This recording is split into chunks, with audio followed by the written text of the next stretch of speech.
Tyler. Hey, so How you doing, man? I'm good. How are you? I'm good, dude. You know what? It's a Monday. We talk wrestling on Sundays, but today's Monday because things happen. True. And there's a lot's been happening, Yeah, man. yeah, a lot's been happening. Yeah, like I kind of forgot All In was next weekend. It's next weekend. It's actually it's this weekend. At It's the time this of coming recording this, it is this weekend. coming weekend. It's on Saturday or Sunday this weekend. Yeah, Wow. yeah, I wouldn't it's have soon. known. I forgot. I thought it was like later because you know what? Bash at Berlin's the week after. That's what it was. Oh, okay. This makes sense. So obviously there's a lot going on. There's a little too much to follow, but we'll cover that later because it's VW. It's fucking Vacant Wrestling. We talk wrestling here. More right. importantly, Yes. more goddamn important. Oh my God. That was the greatest intro ever. I said more importantly, and the most important member of the pod arrived. Let's fucking go. Oh, I did a run-in? Yeah. This was the most unplanned. We fully run-in expected ever. you to not be here and today, it worked. but yeah. we got him, ladies and gentlemen. We got him. We did get him. He may do a run-out as well. He's fulfilled his contract. He can now leave. I didn't. Yeah. He can I mean, pull I a am the Roman Reigns of this shit. So we're recording right now? Oh, yeah, we are. We are full on recording. Y'all, welcome to Vacant Wrestling Podcast. My name is Tyler. That was a horn in Emil's neighborhood. Clip it. Taking up the intro duty this week was my boy and yours, Yusuf. What's going on, Yusuf? Hello. Gentlemen, it is a time to celebrate. Truly. It is? Yes. Yes. God damn it. Why? This Because- one's for the nerds. This episode is for the nerds because for the first time since Kenny Omega in 2016, a Gaijin wrestler has won the G1 climax. Zack Sabre Jr. got the fucking title, and this man is, well, maybe main eventing the Tokyo Dome in January, but apparently he wants to do it earlier. I don't care about that right now. All I care about is the fact that Zack Sabre Jr. finally gets his comeuppance in the world of wrestling and has won the G1. Indeed. Good for him, honestly. Yeah, It's he deserves it. Zack Sabre Jr. is a name you hear about so fucking much. Like, I feel like I haven't been able to escape this name since I've met you. Yeah, And- probably, right. And so to hear something as prestigious as the G1 get won by him instead of Naito, big fan. Instead of Naito, because So- it's usually one of three names. It's Naito, it's Tanahashi, or it's Okada, and Yeah. two of the three are not active wrestlers in New Japan anymore. But Yep. this does open up a conversation to kind of steal a little bit of host. Oh, this fucking guy comes here late, and now he's trying to steer the conversation. All right. I'm gonna steer just a little bit because New Japan, I think, has had this problem of being kind of stuck, and they've kind of been stuck for, I guess, the last 4 years. They kind of got fucked. They got fucked when AEW showed up, started being a big problem. Yeah. WWE is obviously hot right now, and a lot of stateside wrestling is not only hot but viable options to get paid, which at the end of the day, this is still a job for wrestlers to get paid.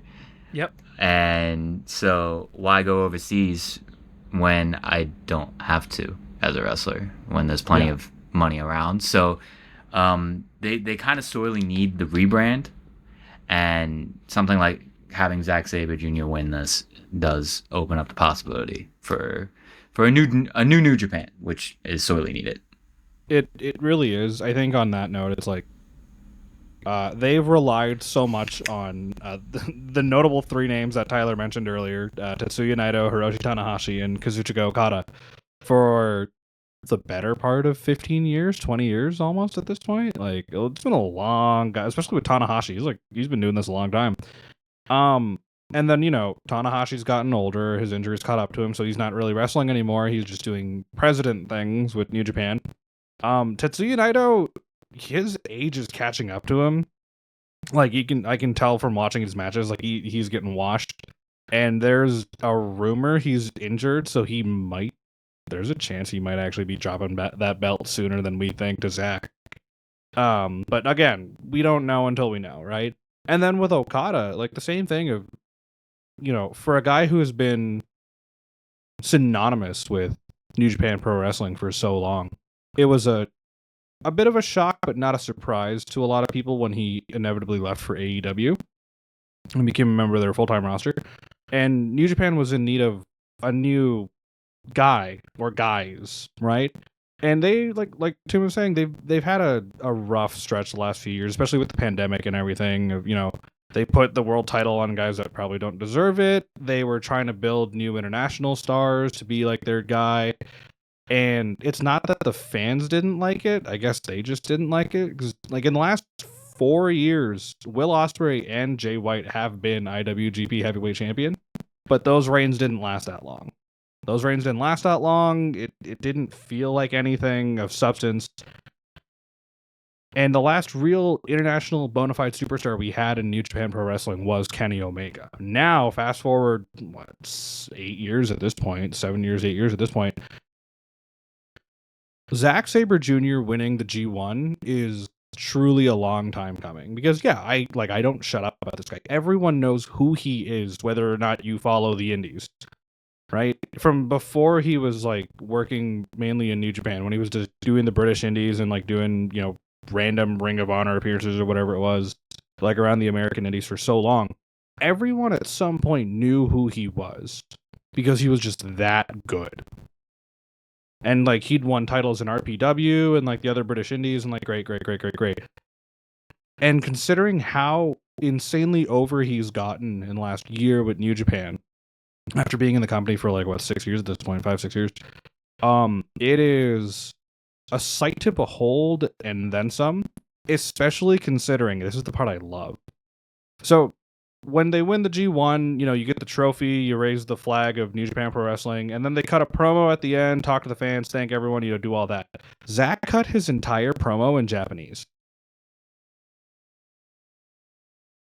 He cut his entire promo in Japanese. What did this man have to say in Japanese? He's not Japanese, for record. Yeah, he is not. He's English. He's very British. White. He's quite British.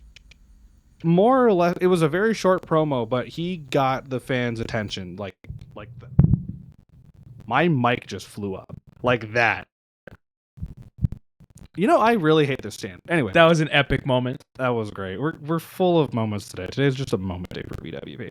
Less than 10 minutes in, and we have multiple clippable moments, and none of them are about wrestling. So, basically, what happened was he cut his promo saying, "Look, like it's an honor to win the G1, but I don't want to wait for the Tokyo Dome. It's too long. It's January." He's like, "I don't want to wait till January." They had just announced that their next Royal Quest event, which is their yearly event they do in the UK, they announced the day for it. I believe it's in October this year, or November. And Zack Sabre Jr. made it very clear, I don't want to win the title at Royal Quest. I want to walk into my home country as the IWGP Heavyweight Champion. I want to use my title shot for winning the G1 in a month at King of Pro Wrestling.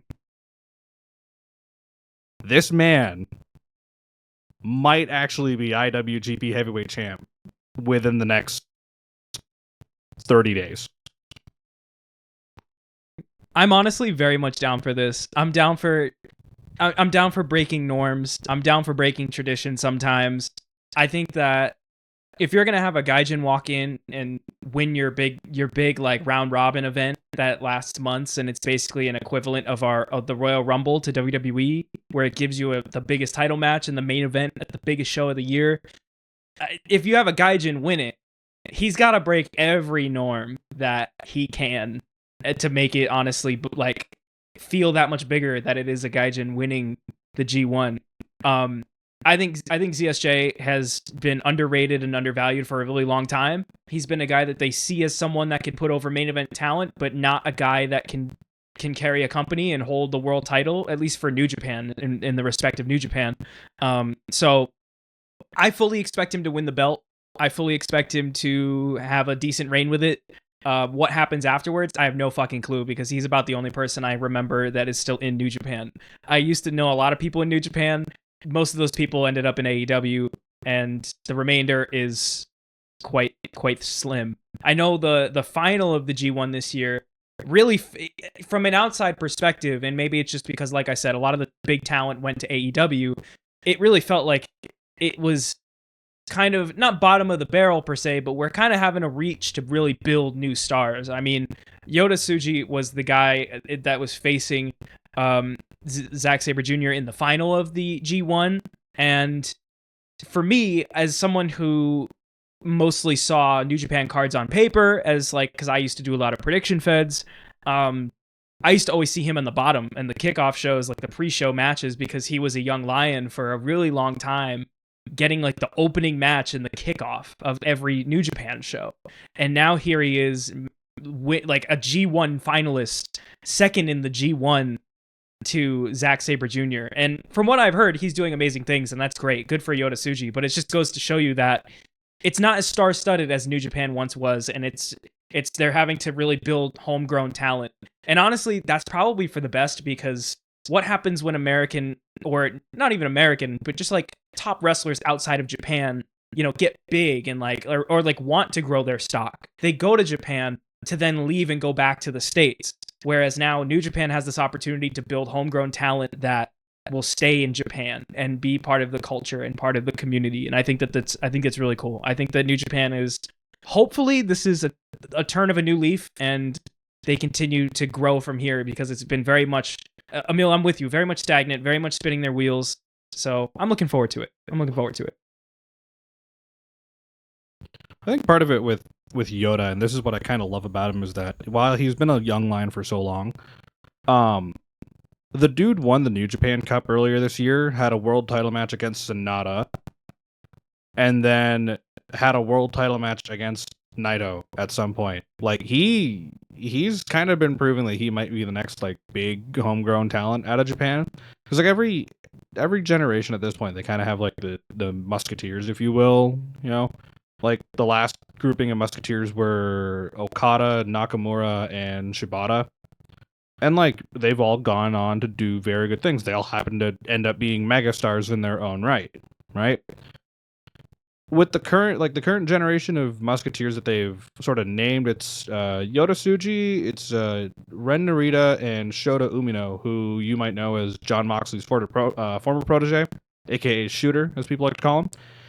And with the other two, it's not that they're bad. It's that the way they're being booked right now is kind of on the, some look good and others look a little mediocre side. But Yoda, everything about Yota Tsuji is, it screams he's gonna be a star in this industry. He's gonna be a star in Japan.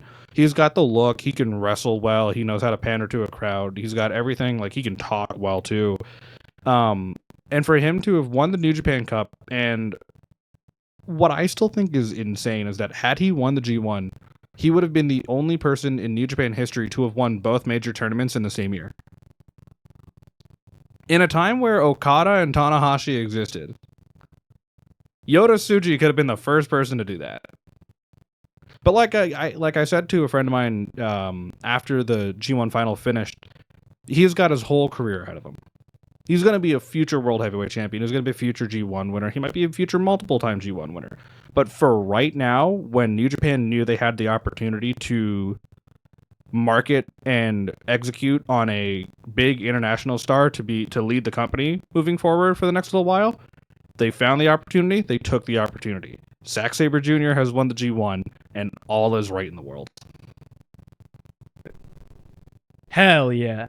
All is right in the world. Yeah. Honestly, Zack Sabre Jr. was the guy with like the Ospreys, the Omegas, the Okadas, that felt like he was just on the cusp, but not really quite there. And I think because they had so much talent at the top, it was hard for him to break through. Now they all left. And so now he's the one that gets to reap the benefits of that. So good for him, man. Good for him. Emil, you got some thoughts, bro? I heard you flick on. All right, we good. We are done. We're wrapped up with Japan this week. That is the Japan corner for now, unless we think of anything else. But I mean, what else is bigger than that? But let's jump into WWE. So we started out Raw this week with a promo with Rhea Ripley calling out Dom and Liv, and Dom and Liv come out and they're just going back and forth. Dom and Liv are in the crowd. Rhea's in the ring, and eventually Rhea says something about, you know, someone's watching, someone's behind you or whatever, and Damian Priest pops up, looking off to the middle distance behind Liv and Dom, and it's looking very reminiscent of the Taker and AJ Styles meme, where Styles is like looking out and laughing, and Taker's behind him like looking off. Same thing. I think Damian really just leaned into it because Taker was looking in the mid distance in that as well. So once again, Damian Priest leaning right into those comparisons to bisexual Undertaker. So this turns into a brawl. They're brawling through concessions. It's Damian and Rhea and Liv and Dom. Liv jumps on top of Damian while he's beating on Dom. It was great. So that's how we start off Raw. I forget if it was announced this week. I believe it was set last week, but obviously we're building to this mixed tag for Bash in Berlin. Rhea and Damian against Liv and Dom. Mixed tag. We're not getting the Finn match yet. We're not getting that Finn match yet. It may actually go longer. They may actually stretch it to Bad Blood. They may. A lot of roads are pointing to Bad Blood. This road in particular, a lot of people are saying they want Demon Finn and Damian at Bad Blood. I don't care about none of that. What we do care about, though, is the more controversial conversation is babyfaces are going over a little bit, are they not? Yeah, just they are. Who's threat? Finn hasn't been in a lot of these battles like that, though. And when Finn gets involved, I do notice things kind of stalemate, which, I mean, that's good for him and Priest. It is. What does that do for the rest of the schmucks? I fully agree with you. That's what I've been worried about this entire time is... I mean, beating up on JD is fun and all, but what does that... What does that Carlito. do? Watching Carlito go flying is fun, but what is that? Yeah, but it doesn't actually... What are we doing for that? No, there's no direction. I can't remember if Liv and Rhea really got the upper hand on each other. Liv kind of kept running away, or directing traffic, and then... Liv typically runs away. Dom's the one that's about to get in trouble, and then she saves him. That's usually what happens. The spot I mean, this where, is cooking, though. We're here. I'm here for it. And, I mean, so I was at the Raw in Baltimore. Crazy responses. Yes. You don't really... I mean, you're spoiled on TV. You're like, wow, that reaction. But right now, being in some of the loudest reactions that rooms where they've had some of the loudest reactions probably in the last decade. No, it's real life. People really love Mommy. Mommy got the pop of the night. Mommy gets the pop of the night every week. Damian is very over, and the crowd really loves Damian, and we're all here for his little Fast and Furious gimmick that he's going for. Is that what it is? Fast and Furious. I just keep hearing family, and I keep thinking Dom Toretto or whatever the fuck his name is, and I'm just like, I can't the with you. The deep voice too. So all in all, it's still cooking. It's still definitely one of the most over stories in going on right now. But we are running the risk of our heels looking like chumps. But maybe that's okay because it's a Judgment Day. Maybe we're overthinking. I feel like that might be a bit of a common theme going forward with stories right now, and heels looking like chumps, because the other major story, which we will get into later, regarding another major faction, is where the heels are looking good, but also they kind of need to look like chumps, but we're not entirely... How do I put this nicely? We don't entirely know how this is supposed to balance out anymore, because with the Judgment Day story, I'm really liking, Rhea and Damian trying to fight their way, not back to the Judgment Day, but essentially fight their way to get their revenge. They were kicked out by their family, all those stuff, right? But with that being said, when you look at them beating down JD and Carlito, they're kind of the afterthought in this feud. Right. If you catch my drift, right? So can I interject with a question? Yeah, go ahead. Because of the comparison that's going to end up happening here, right? Yeah. Are JD and Finn the Tongans? I'd say it's JD and Carlito. No, JD and Carlito. Yeah. My bad. Are JD and Carlito JD and Carlito equal to the Tongans? I'd say so. Tyler shakes his head. That I think that's the. I more think you fun should question to because you said ask. Finn initially, but my thing is like them Always attacking thinking. JD and Carlito will only give them the direction towards what they're actually going after, but doesn't give them the push. So let me ask this question a different way. All right. Does Damian Priest beating up have the same significance beating up Carlito and JD as Roman beating up the Tongans? The answer is no. That's answer not is our- no. The answer is Yeah. no. The answer is no. The answer is no. here. Let me hop in here. I don't think we should be I don't think comparing Bloodline and Judgment Day is really productive as a topic. No. I think they're both in very different positions. I think Judgment Doing Day, similar things though. Not Yeah. really. Not No, really. think- What's not about it, similar? think So about if it, we think so if we look at the Bloodline thing, right? On the other side of the universe, is SmackDown, and by the other side, I mean like all the way over in the fucking corner. Yeah. They really don't have much legs to stand on. At the bottom of the company because NXT be cooking more. NXT be cooking right now. Roman has come in for the last 2 weeks and beat up the schmucks. And the schmucks in this case being the Tongans. We know Tonga Loa is a schmuck. We know that for sure. You keep my and- boy Tonga Loa's name out your mouth, sir. And the If you the, say the, my boy Tongaloa ever again, I'm quitting this show. My boy Tonga Loa, goodbye. Goodbye. so, but they're doing the same thing that Damian Priest is doing on the other side, though. Are they not? It's not an unfair comparison. Solo the groups took the aren't helm. the same. Solo took the helm because there was an opening at the top because Roman willingly took a step back and was like, "You're in charge," or so we think. So we think he definitely stepped away, but Solo took charge. Whereas Finn kicked out people to assume control. Two very different things. Because Roman, that would be like the equivalent of Solo kicking out Roman. And I think that it's in very different. I think they're very different motivations right now. The motivation of Solo is to prove that he belongs in power. The motivation of Finn in the Judgment Day is to move away from Rhea and Damian, kick them out, and beyond that, I don't really know, to be honest. I mean, Finn's kind of been like, "You're beneath me, Damian." You know, my thought is that Finn's kind of justified in certain ways, but he's going about it in the wrong way. Because Rhea and Damian, Finn made it clear it was all about equals, right? And that was the case when Finn initially took over the Judgment Day when they kicked out Edge, and from that time, when it was Rhea, Finn, Damian, it was everyone's equal, all equals. And then they added Dominic, but over time, Rhea started calling the shots because she was the women's champion. She was calling shots. Then Damian he wins Money in the Bank, and he's starting to step up a little bit. We had that whole beef at War Games where it was like, no one's in charge of the Judgment Day, and then Damian's like, I'm in charge of the Judgment Day. I'm the leader of the Judgment Day. And Finn's just sitting there like, bro, I thought we were all equals. And then there was weeks build of Finn trying to say, well, what if we do this? And Rhea and Damian are like, no, that's dumb. Why would we do that? Let's do this instead. And Finn's like, bruh, is anyone listening to me? So like Finn is trying to protect the integrity of the Judgment Day, whereas Solo was just like, nah, fuck it, Roman's gone. Time for me. It's me time.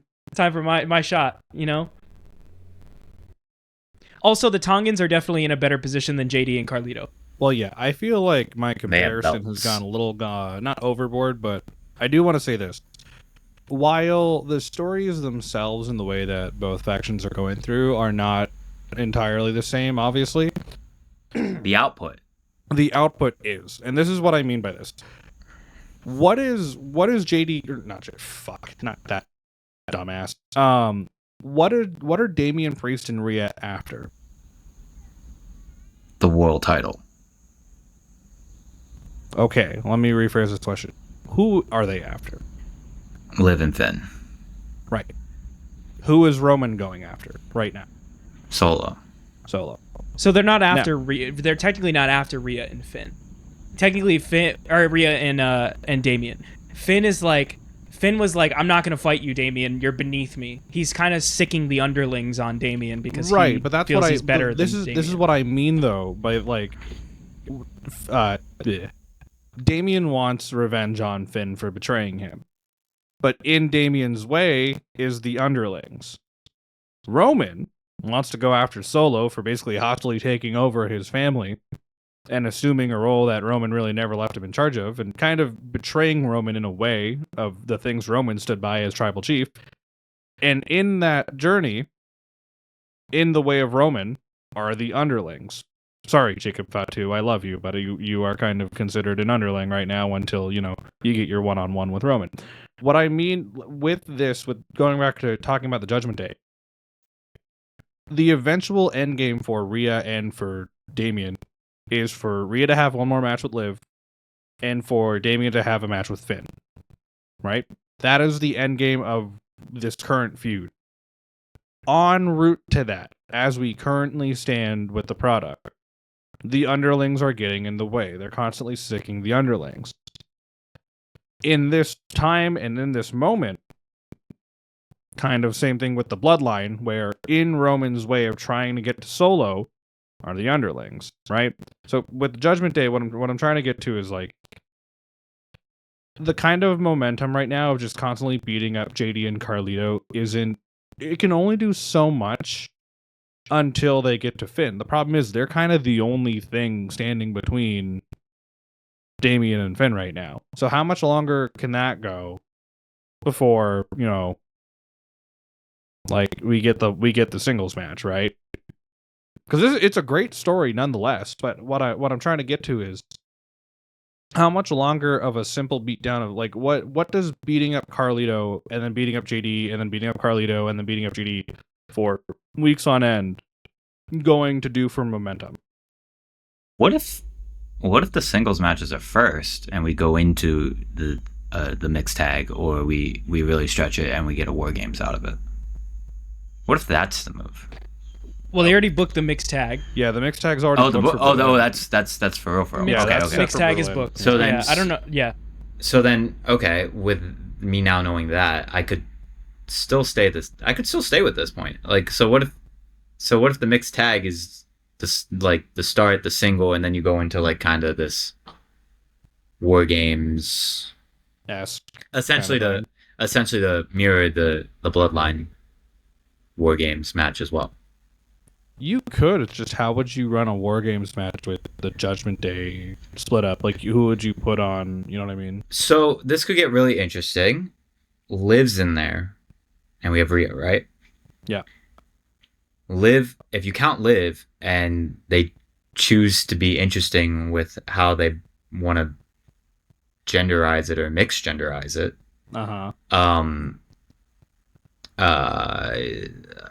The Judgment Day / whatever their new name is, there's rumors of them being called Street Trash, which I don't love. Supposedly that was walked back when they saw the backlash about it. Yeah, I didn't love that. But with that version, they have 5. So who does Damien and Rhea kind of collect? Personally, I don't think they mix genderize it. And I don't see that either, but if they really feel like getting frisky, I mean, that Netflix deal is quickly coming. Honestly, I don't want to see that. Like, I don't mean to just poo-poo on it, but I just have no desire. So we don't want a woman in War Games? I do. Okay, you're not going to we're not going to say that. That's not what I'm saying. I'm saying the story doesn't call for this, is what I would say. Like, right. It's going to bring really people that aren't involved. It's not like Liv is going to build an entire other army. Well, I mean, yeah, Liv probably. That's why I'm saying, like, you could mix it. Well, especially when you already pull, like, Sammy and Jay over to SmackDown for the Bloodline match. Like, then there's really no faces on Raw for it. I mean, like, Punk ain't doing shit. Punk has no business doing that. Rollins is now written off TV. Yeah, name another big face. I don't really have Randy Orton. We could, and he's on Raw. He's on SmackDown. We could trade Sami Zayn for a little bit of a AJ Styles. I mean, Raw. So the trade is already pretty much. Supposedly, the trade is already set. Like, the trade was Randy Orton and then Theory and Waller for a night. I don't care about that because we know they're going to backtrack on that in 6 weeks. We don't know that. We don't know that. Where who's joining Roman? Because they're part of the trade I just talked about. What do you mean? I wait. just said that. So Randy, Grayson Waller, and Austin Theory from SmackDown go to Raw. And Theory and Waller was only a one-off, but Orton's there for the Gunther match. Whereas SmackDown hasn't gotten their return yet from Raw, so they're going to get Sammy and Jay. How else are they going to do Bloodline? You know what I mean? Could be more fun than that. But okay. I think we get this mixed tag, and then we get Finn and Damian. Yeah, honestly, I hope we don't get Finn and Damian. I don't know where else they go, but I hope they find something else. I mean, unless they drag it out and one of them and Finn gets the belt out of it. I hope so. I would like that. I mean, that is that's a natural course. And then we get Finn and Gunther. That's great. All right, I'm rolling. No, but so here's the thing. Like, you start this new faction. You want it to succeed, right? Like, it's like this big heel faction. It's the Judgment Day. They have name recognition. They've been around for 5 years now, basically. Because it was just before COVID. And, like, it's so you have Damian and Rhea, who are single stars in their own right. Obviously, the goal was to get them out of this faction so they can be their own star. Great, we get that. And it sucks because as much as I want them to get their due because they're amazing, I want New Judgment Day to succeed, and I'm worried that if we just have Rhea and Damian eventually just beat them, then the faction's going to be nothing. And I feel like the faction has a lot of potential, especially if you kick Carlito out. And I love Carlito, but Carlito in it just makes it kind of a joke. Dom is great. Dom and JD are mainstays. JD ain't going anywhere. JD will die without the Judgment Day right now. He needs them. Dom could spin off eventually, but I think he still could get some mileage out of it. Liv, perfect for the Judgment Day. I think she's great. Her and Finn have history when they had like the Bullet Club esque alliance going on. And because it was like her and AJ and Finn at one point were teaming up for a while. But I don't know, man. Like I think you get. Hear me out. I heard a scoop that potentially Bronson Reed comes in to the Judgment Day as their muscle, and they kick out Carlito. I'm down. I'm down. What else is Bronson gonna do? Leave him alone. Just let him kill people. Let him do what he wants to do. He doesn't need to be with people. Just let him eat people. No, he was not fine. You were complaining at Mania. You were complaining to come on. Not here for that. That doesn't mean I want him in Judgment Day. I think he could do good shit in Judgment Day. I don't see it. Also, there's like this social thing that Judgment Day has. I mean, when Sami Zayn was in Bloodline, you kind of got the same thing. I mean, that's when everybody loves factions, is when they all actually seem like they're cool with each other. And I don't see Bronson Reed fitting in the mold of the Judgment Day. I don't see it unless they want to start taking him hyper seriously, which is just no fun. I mean, they kind of are. Dude hit Rollins with 6 tsunamis, bro. No, but the Judgment Day. Oh, okay, fair. Like I don't like the Judgment Day is serious, like just the same way as I would argue that the Bloodline was serious with Sami Zayn.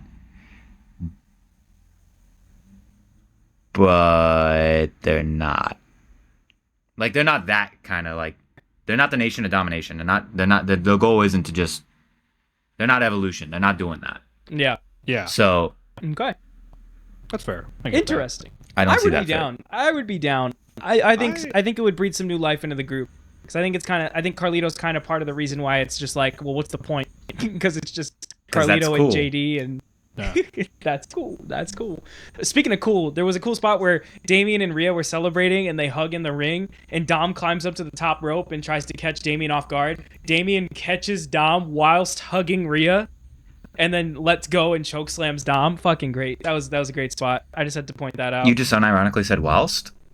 Yeah, whilst. Okay. Yep. Speaking of Bronson Reed, I just want to say that Bronson squashed Miz and then went to splash him, and R-Truth. Yeah, because R-Truth was like, R-Truth. Wait, don't hurt my friend. Let me get him out of the way. And then Bronson just splashed R-Truth 4 times. I'm really liking the Bronson just murders people thing.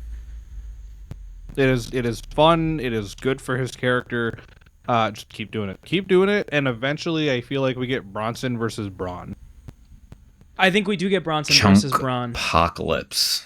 And Braun will be the face, right? No. No, Braun? well, he kind Breaker? of has to be. He kind of Bronson kinda, Reed ain't being cheered after he did that to Seth. yeah. Ain't nobody being cheered. Let them be booed. Okay. Yeah. Someone's got to get cheered. And someone does Braun's gotta already get getting cheered. their face reaction, so you may as They well. should. They Just should make him a tweener. fight. He doesn't for, have They to. should fight for the name Bronson. I'm There you just go. saying. I'm just saying he has to play face in the feud. I'm not saying he turns face. He's not. Yeah, he kissing doesn't babies have to after turn this. face, but he's got to play the face because like you have Braun Breaker has already established himself as this like monster in his own right, right? But he's a different kind of monster where like he uses his speed, his like freak his Steiner powers. That's what I like to call it. He uses his Steiner powers. Dude, when you are built like that and you can do the shit that they do, that's not human, dude. Like Steiner that is powers. like the Steiners in a nutshell. To the power Um, of Steiner. Yeah, it's all math. It all comes back to Steiner math somehow. It's always been math. It's always been math. Always has been. But anyway, you have Scott. Fuck. You have Braun Breaker. I almost said Scott Steiner. You have Braun Breaker, who is like this just freak athlete who uses his athleticism to his advantage as like a monster against a literal monster. This just big hulking slab of meat that they basically book like Godzilla. Right? Like it makes sense for Braun Breaker to play the face in that match. Does he have to go be full-time face? No. But eventually I feel like we are going to get Braun Breaker versus Bronson Reed. Probably I think we like, do. Probably in like a month or so. I'm here for it. I'm game. Yeah, I'm game. Why not? You know? But yeah, Bronson Reed, good job. Keep killing people. Good There's job. a rumor he's going to do it again tonight.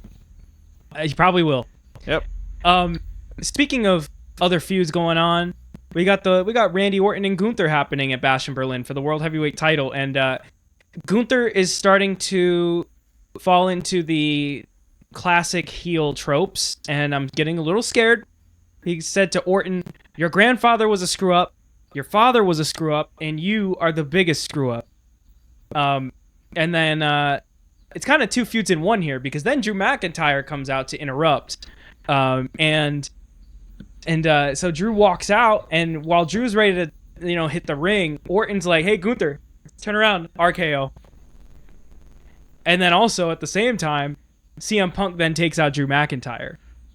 So CM Punk's back here taking out Drew McIntyre. Drew ends up getting back control, goes to take his belt off to hit Punk. Punk takes it, whips Drew McIntyre a bunch of times. Anyone smell a strap match coming? I know. Triple H, just because you can, Yeah. doesn't mean you have to. I could Here's- really be okay on a strap match. Here's my problem. When's the last time we saw one of those? 2009? Who cares? There's a reason strap we don't. match? There's a reason No. strap matches don't get done in WWE. Nah, strap match. We saw it was McIntyre and Cross, I believe, had one. As in Karrion Cross. As in Karrion Cross. Remember was Karrion? this? Remember when Karrion first came back? He was feuding with Drew McIntyre on SmackDown, Can That I was a be honest strap with match? you? I don't remember when One of them Karrion was. Kross first came back. and Karrion beat Drew at one point. I kind of remember him coming back. I barely remember anything anymore. So okay, well I could still pass on a strap match. Don't Yeah, love a strap it match. doesn't have Never to really have a loved a strap stipulation. match. It was kind of Karrion beat it Drew does. in said strap match. Well, actually, to argue your point, it does. It does need something, right? Because we just did No. the special guest. We just did the It special really guest doesn't. match. So now we're just gonna have a regular So match. they already did something. So we can go to a regular Why? match Don't now. need Why? more It's gonna go to a Hell in a Cell. I don't want. Oh my If god! dude. that's the I don't want to other have this something argument again. for Seth later, did not need to that's be in the fine. fucking match to begin with. At No, that's not the SummerSlam. argument I have. That's my argument. Seth didn't need to be I don't there, care. bro. That already happened. We can't change it. So we could have made this a Ah. one-on-one, regular. That way they could have been like, fine, I can kick your ass without Seth getting in my way. So okay, let's refocus this conversation in a different direction. The direction of the fact that Drew has now inserted himself once again into a world title picture is the point. Well, right? it kind of failed. Well, he's attempting to reinsert himself, right? Punk's still doing his same shit. The whole goal is to keep these two near that belt while Gunther keeps it warm. Yes. Good So job. really, what else are we arguing? What else are we arguing? Why this match needs a stipulation and why it needs to be a bad one. You're the one who offered a strap match. I didn't want a strap match. I did not offer. They hinted toward it. They teased it because of the belt, and then Punk also was backstage. I think there was a verbal tease as well. Punk would have done another dog collar match if they would allow it. Oh yeah, he Yeah. would have. It has been rumored that it will actually be a strap match between the two of them at either Berlin or at Bad Blood. They're not really sure where yet. Is there anything in September? Are we off all of September? Yeah. Because this is the end of August, and then the last weekend in August, and then the next one coming up after that is the first weekend in October. I think because they have two in August. I think that's why, because they had SummerSlam in the beginning and Bash in Berlin at the end. Thank God. Makes sense. I could definitely use a break. Yeah, a break would be nice. But they are hinting towards a strap match. Punk would absolutely, if they wanted to get like bloody, Punk would have said yes to a dog collar match immediately. We can't. We're still confined by USA standards. Yeah, we've got 4 months, and then we can talk about doing a dog collar match. All hell will break loose. Yeah. Because it's, I don't know. There's something about this feud now with Punk and McIntyre it's getting personal, where it's reminding me too much of the Punk MJF feud. But that was personal for the right reasons, where this is just personal and getting dumb and dumber each day. And I might be crazy for saying that, right? Because it has been a good story up until the match, and then like, why did Seth need to get involved? Now it's getting personal with all three of them, and now it's just like, it's weird. You know what I mean? Like, it feels too on the nose to compare to the MJF Punk feud from a couple years back, but like, it's kind of just getting to that point where it's like, instead of based on actual history, it's just based on pettiness. Like, a lot of pettiness. It's based on a bracelet. Yeah. No, it's pettiness. The bracelet is just extra. It's the bracelet really is just extra. It's just a lot of pettiness. And it's like, okay, cool. Like, have your strap match, and then eventually it's going to be a Hell in a Cell, and then like, what happens after that, right? Like, you're expecting us to believe that after this feud is all said and done, when the dust clears, they are still going to be involved, because one of them will be going after the world title, and then the other will inevitably be going after them. This is not going to end anytime soon. Yeah, you can't trick me here. Like, there's no reason why Bad Blood doesn't exist solely for this match. I think what happens is whoever loses the Hell in a Cell match goes away for a while the other guy wins the belt. Because that's the point, right? The whole story has been... Right, you gotta... The story has been Punk preventing Drew from winning a title. So what if Drew wins the Hell in a Cell?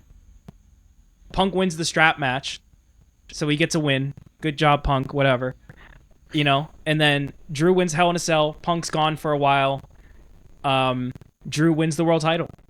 Unless then Punk wins the Royal Rumble and finishes his story.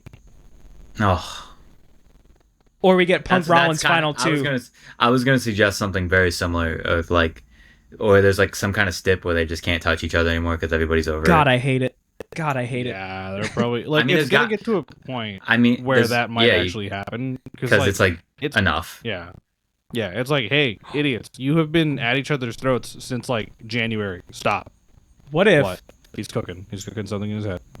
What if Rollins comes back in the Royal Rumble as well? And it's Punk and Rollins final two, and we get Brett Luger spot. Both touch at the same time? Both touch at the same time, and Drew's like, guess I ain't fighting anybody. And then they're like...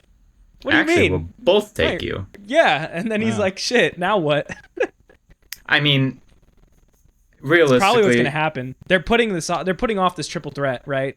Realistically, right, there is still a triple threat inbound. I still think there's a Hell in a Cell inbound, and now we have this strap match as well, so...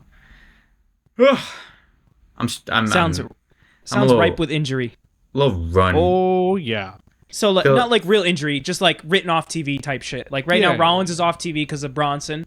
So you have Punk and Drew again. You know, what if Drew wins against Punk in the Cell, and then Rollins and Drew feud for a bit? You know, or whatever. I don't even know, honestly. Or Do you- yeah, but then but or there's just the thing, keep is, Drew how and do you Gunther. how do you set that up right? You could just do that. Like it's the problem is this is a conversation we have so many times in regards to the world titles. Is we have an idea of the eventual direction, we just don't know how they are going to end up in that direction. And this is that time of the year where it's not concerning, but it's like a little bit of a head scratcher where we're like, okay, we're getting there somehow. Like they're like Punk and Drew are gonna have another match, and then they're gonna have another match to potentially put at least an end to that chapter. And then somehow one of them will then be involved in the world title picture. And the assumption is that one of them then wins the world title from Gunther, to which then the other person more than likely wins the Rumble, and then Seth Rollins gets added to the mix. This is starting to sound Steiner mathy. I say 2 people win the Rumble. I say Punk and if and this- Rollins both win the Rumble. If that's the year they decide to recreate Luger Hart, I'd be pretty surprised. Punk's gonna wear the Bret Hart trunks again too. Yeah, he might do it. You know what? You're right. He might just do it for Punk's fun. just gonna go on a Bret Hart run this entire year. It's just like all No. of Bret Hart's big moments. I kind of thought, but I Oh, lost boy. it. So Uh-oh. Damn. Yeah. I don't know. Well- I was okay. Personally, I'm not gonna lie. I was not a fan of the McIntyre run-in on that Gunther promo because I'm like, it's taking away from this a lot. Like, oh, it's intertwining the. I don't give a fuck right now. What I It's care a about living- is, yeah, breathing ecosystem. yeah, that's what it is. Draw. Yep. Live. On If that were the Monday case, nights. then I would have wanted Finn to go after the world title. Too early. Too early. Yeah. I don't know. Yeah, He nah, could have gone to Gunther and said, "Hey, man, I won you that fucking belt. Least you could do is give me a shot." Maybe. You never know. I think, But- you know what? I have a feeling that might be the case after the Damian feud is over, but we'll see about that. We'll see. But going back to the Gunther one, I just want to finish this point. Going back to the Gunther Randy thing, I'm not worried about this. I know, like, the promo kind of felt like, oh, this is a little concerning about, like, how Gunther, like, what Gunther's saying and the way he's, like, putting over Randy. Randy's next target is Cody Rhodes. He's not winning that title. That's my answer, right? Like, it's just as simple as that. Like, his next target is Cody. So he's not gonna, yeah. Anyway, That sounds like a great segue, Yusuf. yeah, it does. Thank you. I had some notes for NXT. I'm just gonna knock them out real quick. Charlie Dempsey Alright. won the NXT Heritage Cup because Ren Love that. Sinclair screwed over Tony D'Angelo, proved her allegiance to the No Quarter Catch crew. Charlie Dempsey is a 2-time NXT Heritage Cup winner. Your King and mine, Obafemi, defeated Otis to retain the North American Great title. match. Hell yeah. Hell yeah. Great match. And in the main event, Chase U, Andre Chase and Ridge Holland defeated Axiom and Nathan Fraser to win the NXT tag titles. Chase U, baby. I believe in Chase U. I also believe in Chase U. We have a number one contenders match set for next week. I didn't include Wesley's promo because it was mid. And I didn't like it. So if you did like it, I'm sorry, but it sucked in my opinion. Yeah, we got Wesley, Pete Dunne, and Joe Hendry in a triple threat. Winner faces Ethan Page at No Mercy. My guess is Joe Hendry Joe wins. Hendry. Yes. No, Andrew, yeah. Or Pete Dunne might win because it seemed like they were kind of building Wesley, Joe Hendry in a feud. Or we get a fatal 4-way, which I would be down for as well. Another fatal 4-way. Yeah, why not? Pass. Yeah. That's NXT this week. Very good show. Better than the next one we're about to talk about, but the characters in here are more important. If you mentioned a guy named Codith Rhodes, and I this did. man, I did mention a man named Codeword Edward Rhodes. I was Correct. thinking of another. You one like tried. that. and Yeah. he's got a I match tried. at Bash in Berlin against Kevin Owens, his good buddy Kevin. So not too much to talk about in terms of the development of their story. Last week, obviously, you know, Kevin Owens was like, "You're giving me a shot? I don't deserve this." And Cody's like, "Tough shit. See you in Berlin." And then they cut backstage, and the three of them are talking. Well, Cody, Kevin, and Nick Aldis talking backstage, and Nick Aldis is like, "I was talking to Roman about giving him a shot," and he's like, "Roman Reigns? And then, Kevin Owens went on this huge rant, and Nick Aldis was like, you know what? You're right. You got the shot now. And KO was like, fuck, I didn't want it. God damn it. So, yeah, Cody and KO got the match. Kevin Owens had a match with Grayson Waller this week. Kevin Owens won. He got attacked by Theory and Waller, and Cody made the save. Now, at the end of this, Kevin Owens picks up the WWE title and holds it for a decent amount of time, and he's looking at that, like, very intently. And then eventually hands it to Cody. But there was a moment where KO was like, oh, this feels good in my hand right now. This looks great. Something about it just feels right. Right. That's right. As The Rock right. would So say. there's something I want to talk about with Kevin Owens in regards to that match, and it's not, and somehow you didn't mention it. Oh, I know what you're going to say. I was saving it for you, obviously. I figured as much. Of course you did. Thank you. What an honor. Kevin Owens won that match not with a stunner, but he won with the pop-up powerbomb.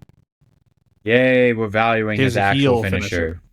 Yeah, his actual finisher, to be fair. But his heel run finisher. His prize fighter finisher. He also attempted to hit Grayson Waller with the same exact spot that he hit Sammy with when he turned on Sammy. The powerbomb Yep. on the corner On of the the apron, yeah. The hardest part of the ring, by the way. Yeah. If you didn't know. Yep.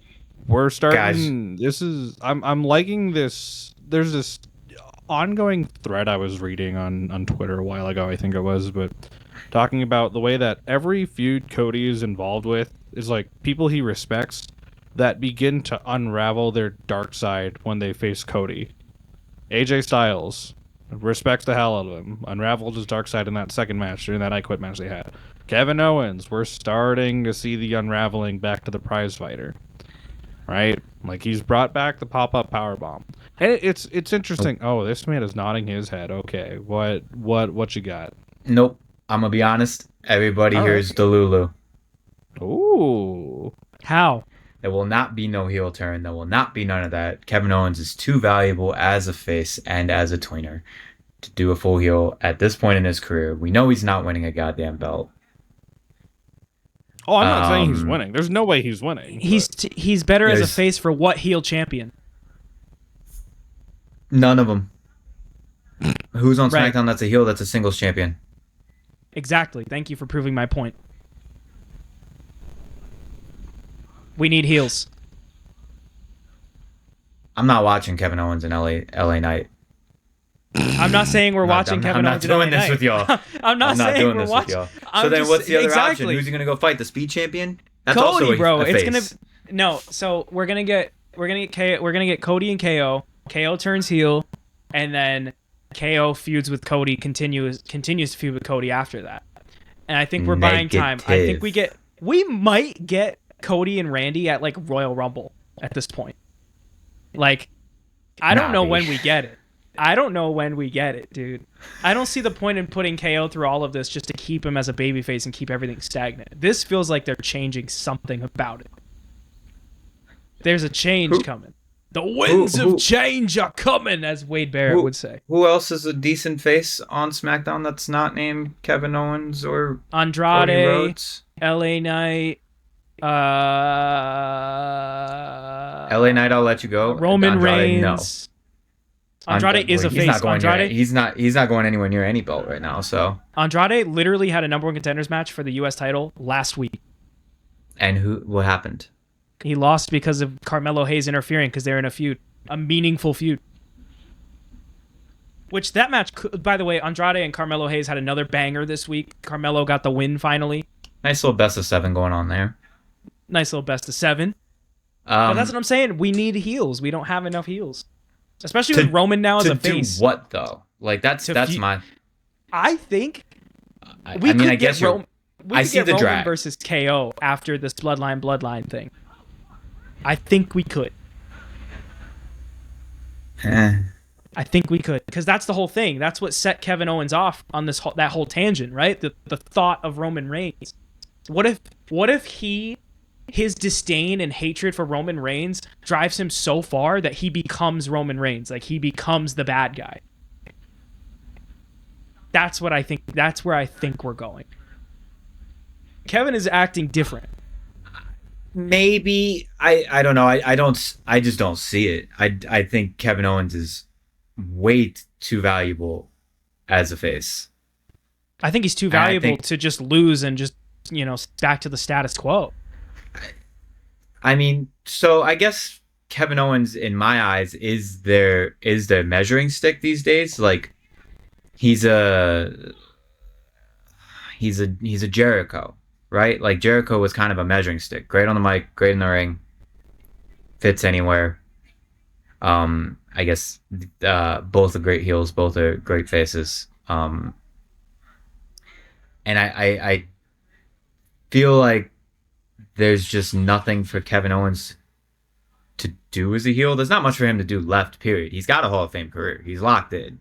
He's been there 10 years at this point. Like, he's definitely, there. And I think that when you need a babyface to step up, that's who's going to step up. That's why there's so many different iterations plus Kevin Owens against the Bloodline.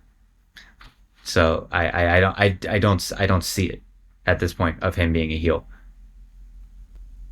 We'll see what happens, but that is the state of KO versus Cody. Not a whole lot going on. We actually don't care this about week. the match. the match is- Notice that. We don't care. It's It won't be mainly a good the- match. It's just Really like fun. it's the story that's really more important Yeah. here. And I don't know. I just it's hard for me to envision what happens with KO. He's gonna And the- lose. And to further my point is, we've had in Triple H booking, we don't take the easy road.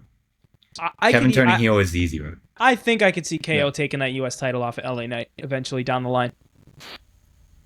I think I could. That also heel- feels backwards. A heel Kevin Owens.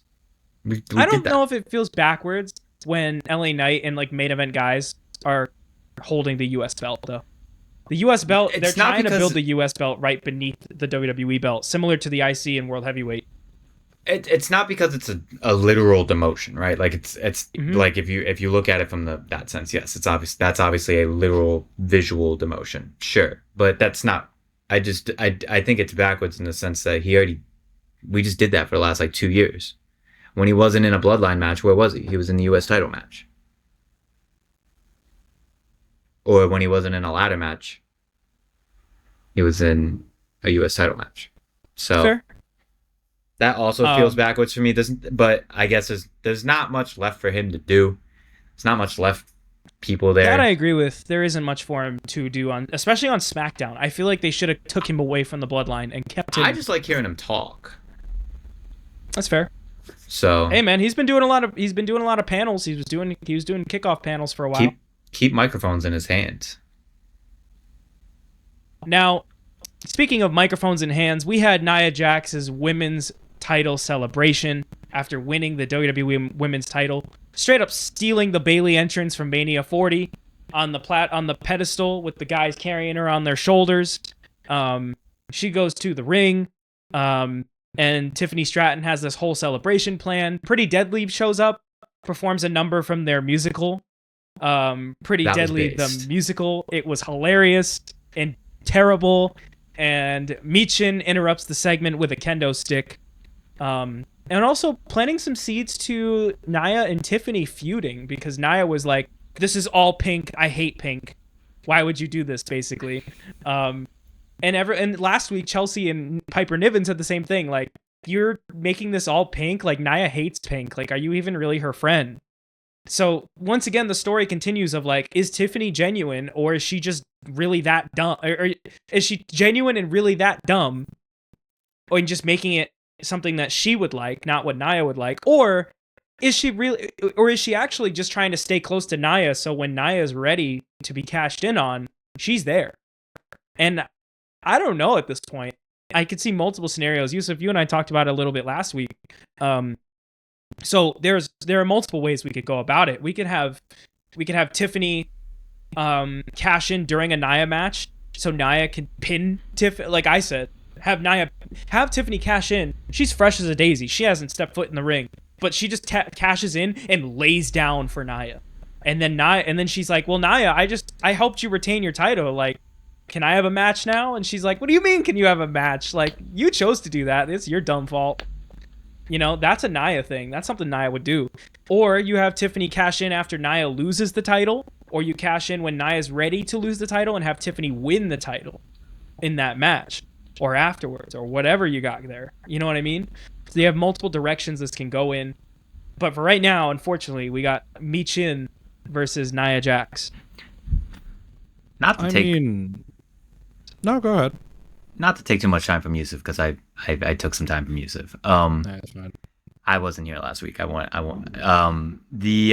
like the human aspect of Chelsea and Piper being like, you don't even know her. I like that. Again, ecosystem, right? Cool. Michin, Jan. Yeah. Big yawn. I mean, like, it. You know how every now and then, with like when a new champ gets crowned, and normally their first or second major feud for their belt is like some kind of threat. Like, it's not normally a nobody, but it's like, oh, okay, I can see how this person could be a potential threat from the get go, but probably isn't gonna win. Michin just doesn't do it for me as a threat. She tries to be very threatening, especially like constantly carrying around a kendo stick. Like, girl, what's your kendo budget? Like, damn. Like, it just, I don't know, right? Like, there's nothing. It doesn't feel. I got it. It feels forced. It is forced because there's nobody else. A little too forced. Because there's nobody else. Really, if you think about it, there's nobody else. Because, like, all we know, and, like, you know, all we know is eventually it is Tiffy time. Right now, it is not Tiffy time. Until Tiffy time, just start throwing shit at a dartboard. We wait for Tiffy time. That's it. We wait for Tiffy time, and it might be a bit of a slow burn moving forward if this is what we're going to get. Like, it just... Yeah, I don't know. Like... Well, Bailey gets a rematch, yes. No. Maybe? They never enforce it anymore. They don't enforce it. She hasn't been on TV clauses. since she lost, I don't think. No. She has not. And for some reason they just really love. I mean, I know that they still have the story to tell with Bianca and Jade, but they really love taking Bianca, Jade, Naomi, the big three, and just kind of keeping them away from that women's title. And I don't know why, but it's clear that they still have plans for them in the women's tag division. Except they're doing a lot of other things in the women's tag division as well, with Random Name Generator, aka Pure Fusion Collective. Oh, you mean the name of my next indie band?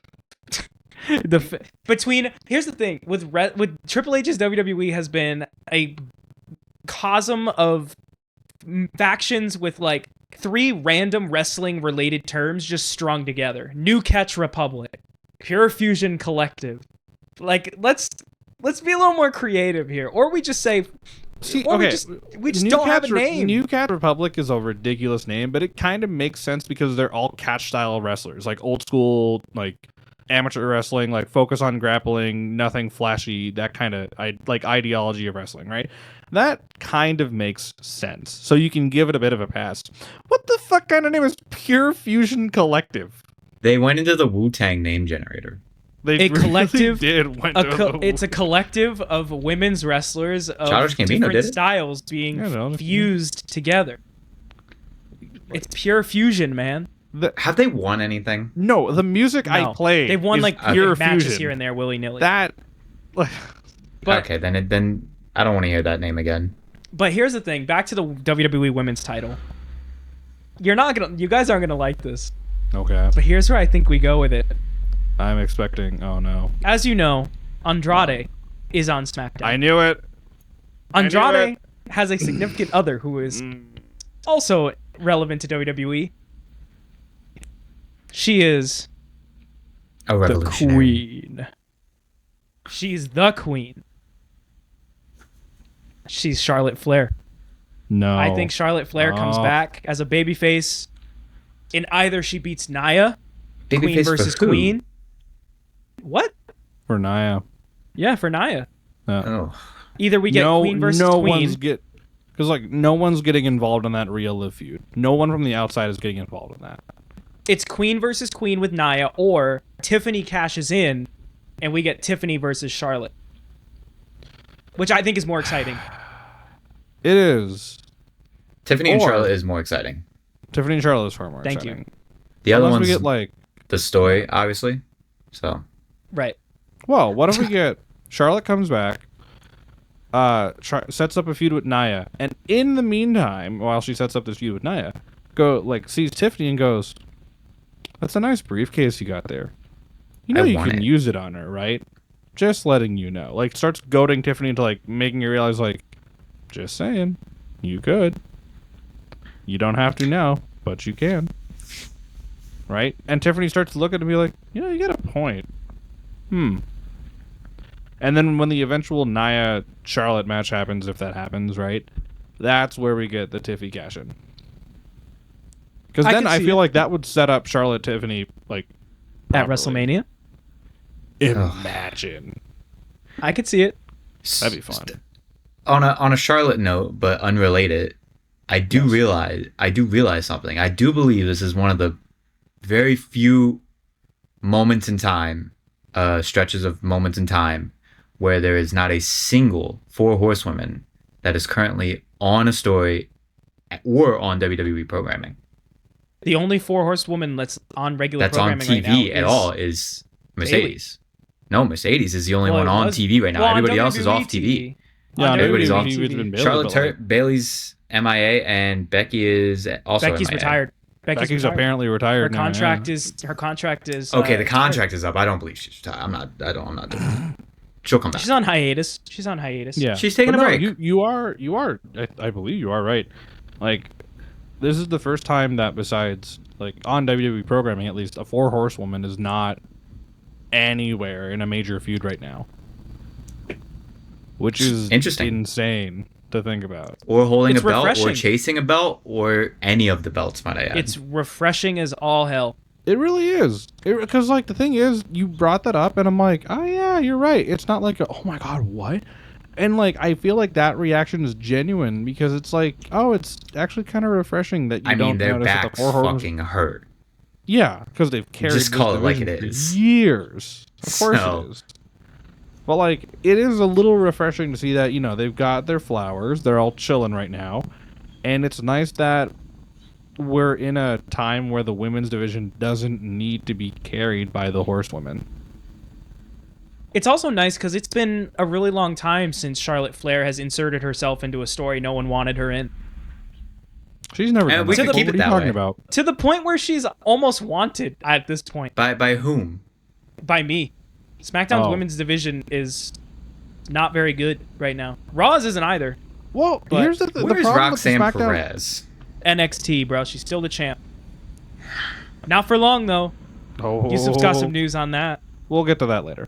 Yep. The problem with the SmackDown women's division is that there are some actual talent on that roster. Bianca Belair, Jade Cargill, Naomi, Bayley, yada, yada, yada, et cetera, Nia, Tiffany, the list goes on and on and on. The problem is the first 3 names I just mentioned are currently involved in a tag feud, and not Yeah. even for belts. They're just They're just friendship. vibing. They're just vibing. Yeah. It's right now. Well, right now it's the big 3 against Blair Davenport and the Unholy Union, who are the tag champions. So I guess it makes sense, but it's also kind of weird and annoying because on Raw they're also having a women's faction feud to face the Unholy Union, but the Unholy Union just interrupted a number 1 contender match in the middle of Raw and was like, "Fuck your contenders, no one faces us." So now it's like, what the literally- fuck? Like, what? there's what are we literally doing Six-pack fresh? challenge. There's a women's tag title match tonight on Raw that Jade Cargill and Bianca Belair are not involved in. Split them triple up, threat. let them be on their singles runs, get them involved in the world's women's world title scene now. Should have had them turn on It's each too other in early. the Queen of the Ring tournament. At I this mean- point, when I feel like we've had this. I think this- I think the goal is to get Jade some experience. Jade is still not great. that is fair. Jade is still not like ready. I think they wanted to do Rumble, or if she's just not there, or it's just not clicking, Queen of the Ring. Like I think, and maybe they'll have Bianca do the Rumble, win at Mania, and then you can do the Queen of the Ring And to then you get go from kind of there, into yeah. that. It's I do believe yeah. that's the goal, is to have Bianca with a belt and then have Jade beat her. I think I that's don't know probably what the fuck the goal is, man. Yeah, who knows anymore? I honestly Like, don't. why. Jade's clearly the goal, right? Jade is whatever Jade- single-minded goal we have at the top of this women's division. Oh yeah, it is. Besides Jade. Rhea, it's Jade. It has Yeah. to be. Oh, yeah. I'm not saying that. I'm saying I don't know how we get there. Yeah, the problem is it's not a matter of doesn't matter who, right it's a now. matter of It's- how and when. It's September, guys. It's I know. barely September. I Like- know. The thing- I'm just saying it because you came out with a whole booking thing of like, here's how we do it, and I'm like, dude, I don't even know what the fuck they're doing next week, bruh. I have no idea. I don't care about next week. It's gonna be Michin still, and I'm still gonna not like it. I will say, No, I forgot to mention that for Michin. She was killing it in NXT for a while, so Yeah. she kind of earned it, but also like better options. It doesn't. Naomi could have got the match. I think the other part too that I'm kind of like not cringed about, but like with Michin specifically is I don't know how to tell you guys this. I don't know if you heard the news or not, but Bullet Club's kind of dead and not fine, and yet Michin is still throwing up the too sweet as if Bullet Club still lives in the WWE, and I'm like, my guy, or sorry, So you're my saying lady, there's a chance? my lady, no one's doing that right now. Nah, you should be like, so you're saying there's a chance? You know, I would be. However, What Jay White's not in the WWE yet. And Jay White's not going there I know. Apparently, No. Bullet Club is not fine. No, they're not. Again? I don't have time for that. No. I don't even have time for that. Anyway, And my neither point do being- you. Yes. My point being is I don't know. You know what? Honestly, I kind of want Nia to just squash Michin. Like It's gonna legit, happen. Like gonna I want I don't know A how squash? they're gonna No, it's not. I don't know how they're gonna fucking try to talk this into happening. I want it to somehow be a no DQ match between Nia Jax and Michin. Let Michin bring her fucking cane into the ring, just start swatting at Nia, and then Nia just grab the cane, knock down Michin, literally squash her, and then just win and leave. I got one Just- better. Get it done with. After this feud is done, because it seems to me like the whole Bianca, Jade, Naomi thing is still going to be happening. Let's give TNA a call. Get Jordan. get Grace Jordan over here. Grace. That's not available till January. No, They could. it's not unavailable. They're still on agreement. They could. Yeah, they're still on the deal. NXT, me a one-off. NXT Grace is isn't the main shows. I'm not saying no, bro. Give me Jordan Grace and Nia Jax. Yeah. Actually, I think Jordan Grace and Nia Jax would be a little fun. That's what I'm saying. Yeah, That I would think be it'd good. a fun time. That would be good. But they're probably not going to do that, so I No. won't waste the time pitching it. One last segment to talk about here from SmackDown. First off, before we get to it, Street Profits defeated DIY to become #1 contenders for the tag titles. That was fucking a banger. killer match. That was a great match. It was giving NXT Takeover opening matchup because you know they opened every show with the tag titles almost, and fucking incredible. I loved it. and they it were was all great. bangers too. Like Street Profits and DIY really just went for it. And I'm glad that they got the time they got and they got to do all the things they wanted to do because that's a good showcase of both teams where you're like, oh yeah, they're not just dicking around doing nothing in catering. Yes. Yeah. And also poor DIY. Poor DIY. But we close out SmackDown with almost what looked like a repeat of last week's closing segment. Solo comes out with just Tama Tonga this week. No Tonga Loa, to my very sad heart. And Solo does the same thing. Roman, if you want to take the Ulafala from me, come and get it from me. Roman comes out, and he comes in a little more cool-headed this time. He comes in and just stares a hole through Solo. Eventually, he takes out Solo and Tama Tonga. So Roman has taken out two of the bloodline, puts the Ulafala on, and for that moment, man looked like he took his first gasp of air he had taken in a year. That man had some experience when he put that on that I can't describe. So he puts We it can. on. Yeah. But Well, it looked very. He puts it on. Yes, and he did put it he on. gets fucking clobbered. Well, yeah. yeah. Jacob Fatu came out, with a boot still on. And He is attacks selling Roman that thing Reigns. like a fucking. So Oscar he's winner. working, right? That's He's what's going on there. He's working it. It's a work. Okay. Yeah. It was a way That's to good keep. work. It was so the way it was a way to keep Jacob out of Roman making them look like clowns the week prior. So now Jacob comes in and sneak attacks at Roman. So there was also a moment where Tama Tonga went to pick up the Ulafala to give it back to Solo, and he was holding it for a minute and he was looking at it. So people are talking about that too, because he did that last week as well. So that was 2 weeks in a row where Tama Tonga is eyeing the Ulafala and is like, whoa, this is powerful. And also in the backstage segment earlier in the night, this is very important. Solo says to Tama, if Roman Reigns can beat me and take this from me, I have to acknowledge him as our tribal chief. And so do you. So, multiple ways this could go. Will Solo be true to his word and acknowledge Roman as his tribal chief when Roman beats Solo and takes the Ulafala back? What if? And here's another. What if?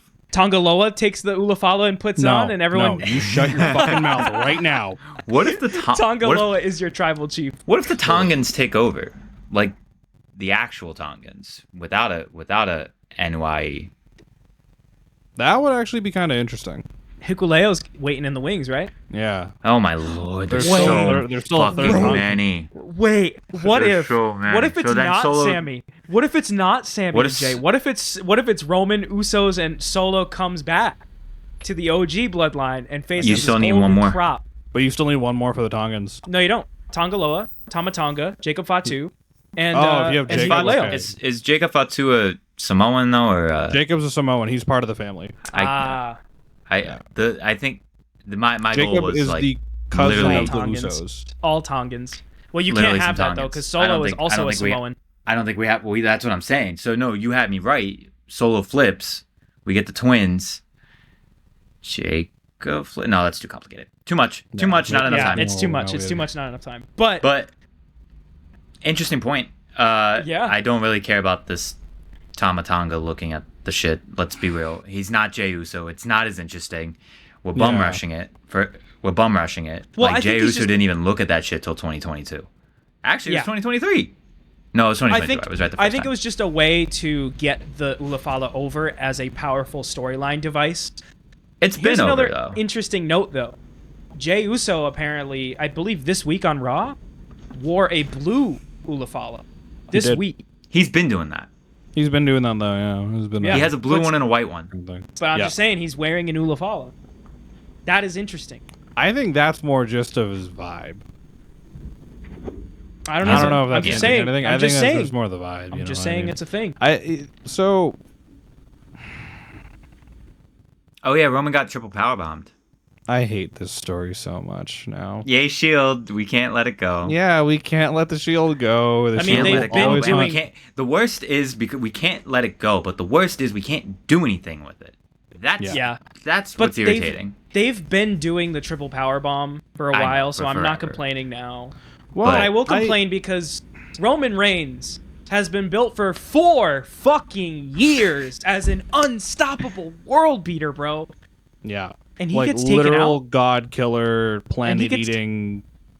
Yeah. And he's taken out on his second week back? Well, okay, stop. Up. You're right, Thank and you. I'm going to agree with you. End of But for discussion. the sake of me, I'm gonna call out some bullshit. Yes, but no. And here's why we say no, right? Roman, when he was being this world beater, was he doing it by himself? No. The answer's no. What the Sami Zayn beat up, he did that by himself? Answer's no. The Cody Rhodes?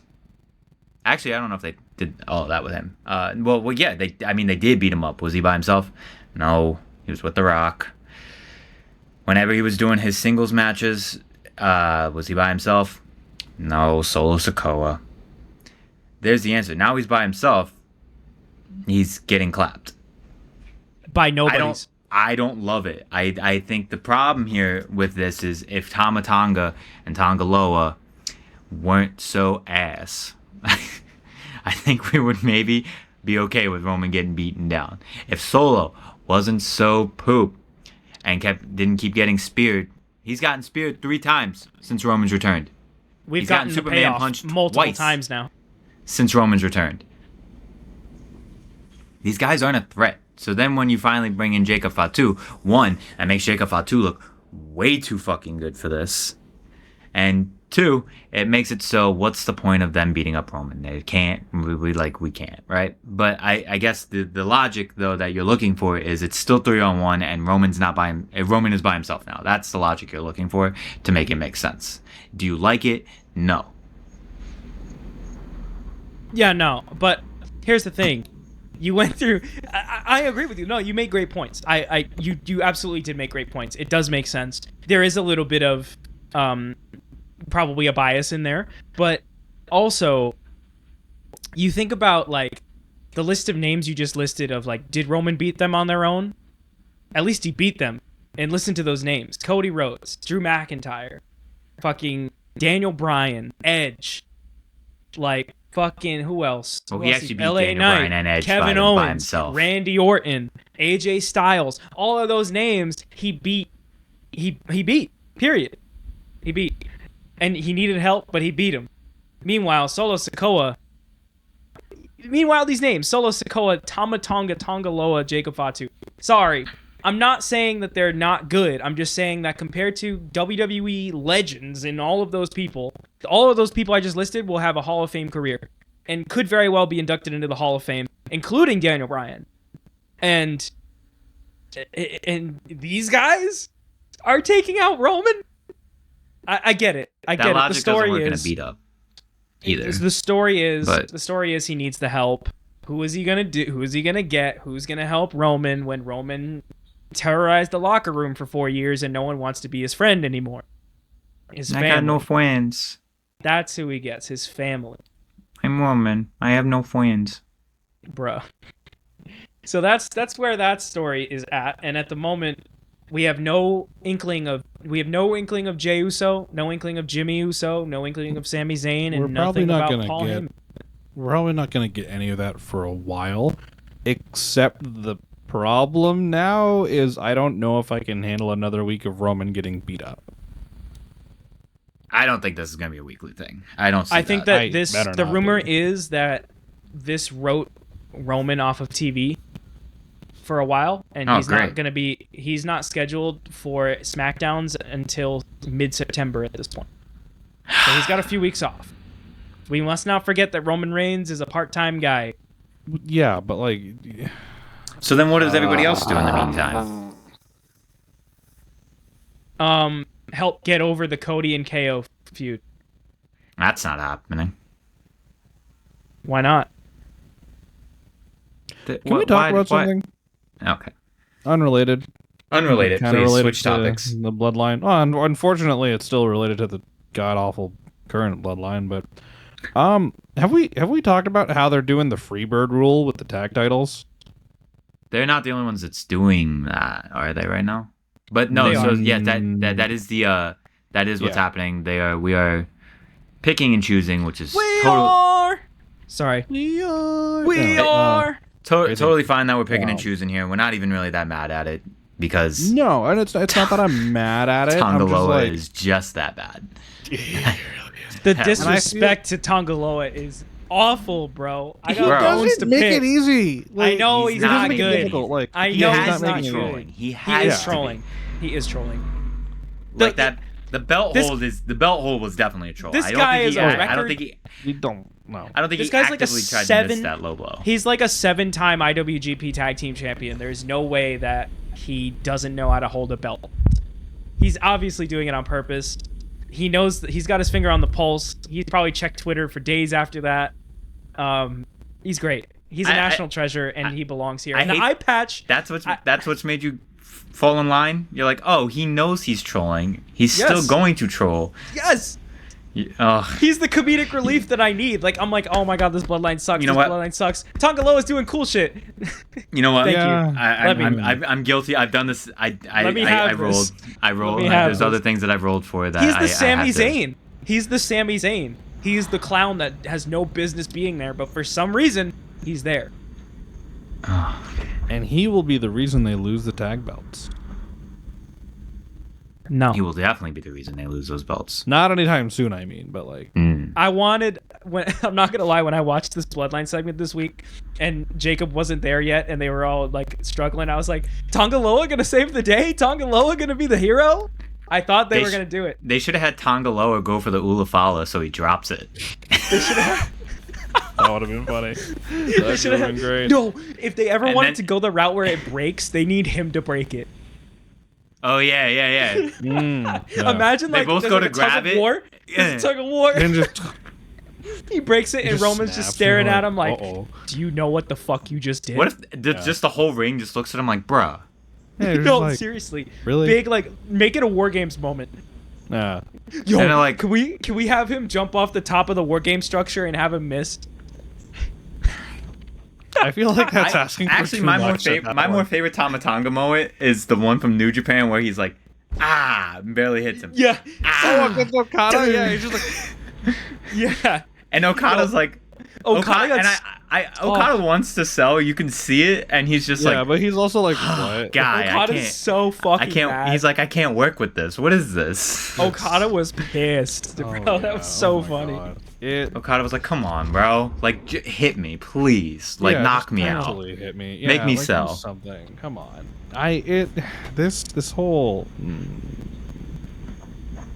Yeah, You know what, You know what? He's making his fucking money though, so it is exactly. He's getting like his bag. I Who can't gives be a- who mad the because fuck are we to judge? if I could be that bad at my job on purpose and get paid, yeah. Oh, Lord, And wear bro, and wear a sweet eye patch? I might forego the eye patch. Nah, the eye patch is a look for him, bro. He rocks it. It adds to his Does aura. it have glitter on it? No, but it should. no. Okay. Oh. Yeah, I don't know. He's It's- he's the type to get like a nice tie and say it's diamonds when it's actually glitter. I don't know what the fuck that means. what the fuck does that mean, Kobe Bryant? Yes. This man bought the tie off Temu. Yeah. I guess to end this. He got the Ralph Lauren, not the Ralph Lauren. I mean, I guess the Tongaloa glaze has to end at some point. Yeah, it does, doesn't it? He got Nike spelled with an I with the thing at the end. He got the Jordans where like the hand looks like a mitten because it's fake, so the fingers aren't He got the individually Jordan showing. where the Jordan's doing like where he's like angled, so the Jordan's doing like a fucking cartwheel. Yup. As you can tell, we love We this love particular Tongaloa. wrestler. Yeah. You love him here at PW. Oh man. I don't care what they say. I do love Tongaloa. Tongaloa is my favorite out of this whole Bloodline segment right now. The man, bro. The aura, the order of aura, and in all seriousness, in this Bloodline, in this new Bloodline, is literally number one, Jacob Fatu, no doubt in my mind, right? I see it, Yeah. I respect it. Number two, Tongaloa. Easy. It's Easy. not I don't even give- solo. It is not even close. I don't. I don't Solo know has why. no aura. I don't know what we're talking about right now. Dude, He doesn't. Dude, can I He be doesn't. honest? So I did not watch SmackDown live. I was out that night, but I People caught up watch with everything SmackDown after the fact, live? obviously. No, I went to go see the new. I got Alien nothing to movie. do on a Friday night. I went to go see Alien Romulus. It was really good. Anyway, when I was like, oh, I gotta catch up on SmackDown stuff. So I watched the Bloodline segment and just, I'm sorry to anyone that actually might be a Solo Sokoa fan out there. I am not one of those people. Him with the mic and the Ulafala around him, I'm just going, what city? They were in Orlando, right? They were in Who Orlando cares? on Friday. Yeah. Just with the fucking mic, the way he just looks at the camera, he's got like his head slightly tilted down, but his eyes are staring at the hard cam, and he's just like, Orlando. He's doing the Acknowledge me. And That's you're the like, Roman bit. bro, He's that doing is- his best no, Roman no, no. cosplay. I know it's the Roman bit, but the way he presents it and the way he says it, I'm just like, yawn, I'm falling asleep. No, Please no, shut no, the fuck up. I was gonna say like he's doing like the villain like Yeah, like the. That's how Well, Roman would do it, to be honest. But he doesn't deepen his but voice like when he the- does it. He's just but like, think like the CW version, not the Acknowledge HBO me. version. yeah, exactly. He's not like acknowledge me. He's just like acknowledge me, and you're like, no, Absolutely dude, I'm not. cool. I'm good, bro. I acknowledge that you are not my tribal chief. That That's was right. so epic. Bro, here's my thing. Before this ever happened, and I was like, what will happen to the bloodline? Like, what happens to each of these guys after the end of this story, right? And I figured, like, Solo is probably going to be the guy that sticks around after WrestleMania 40. And I fully was expecting, like, Paul to stick around and just manage Solo. Like, I thought, bring Solo back to his champ, like, Street Fighter shit, and have Paul be his manager. It'd be like Brock, bro. It'd literally be like Brock. I love that Paul is so fucking loyal. I love it too. Oh, yeah. That was before any of this even happened, though, and I didn't know this was coming out of it. But, like, honestly, I think Solo would have more aura if somebody else spoke for him. And I think Paul would have been a good move, but we lost that. Now we can stick it with Braun Breaker and call it a day. It just, I don't know. Like, Paul being loyal adds so much to this story, though. Right? Like, Paul being loyal is such a big part of this bloodline story moving forward. And I think that's a further detriment to Solo in that in promos he has to go against, one, if not the greatest manager to have ever lived. And one of the greatest promos to have ever lived in Paul Heyman. And then Roman comes back, and Roman cuts a fucking pretty good promo. So then he's got to cut promos against Roman. He's not going to cut it against Roman. He can't cut it in the ring. Like, it just... So, with the argument we were having earlier about the Judgment Day and, like, losing battles, I want to bring that up, and this is how I kind of want to end things with talking about show recaps. You make Roman look like a chump by triple powerbombing him through a table and, like, kind of beating down on him again. And vice versa. Eventually, it's going to get to a point where Roman's going to make them all look like chumps. This is not helping anybody. Like, who? You know what I mean? Like, we're very much stuck in the middle now because of the way things are currently being booked and the way that it's probably going to be booked later when Roman gets back. Because it doesn't make the bloodline look strong. It makes Roman look good, but then Roman gets beaten up. It doesn't make Roman look good, but it makes the bloodline look kind of strong, but we don't take it as seriously because it doesn't make the whole bloodline look strong. It makes guys like Jacob look strong. It makes guys like Solo look like a more conniving guy because he doesn't do most of the beatdown stuff. He has the others do it for him. Right? Like, you know what I mean? Yeah, this segment did nothing for me to get the group over. All it did was tell me, damn, Jacob Fatu is fucking sick. Yeah. And that's great. I know that that's a story. I know that's one thing that they're trying to tell, but they're trying to tell multiple things, right? They're trying to tell multiple narratives here. And it's just not landing that this bloodline is anything short of anything but serious. You know what I mean? Right. They're nothing. They're not serious. Jacob Fatu can't save this. No, he cannot. And it's not on him to save it. Like, he can. No. He looks great. But I'm also thinking that that's the point. Like, I think the point is that Solo's doing his best Roman Reigns impression at the helm, and this isn't the real bloodline. And the fact that they have negative aura is exactly the point. I think that's what gets them over as a heel act. But I don't know if it's really landing.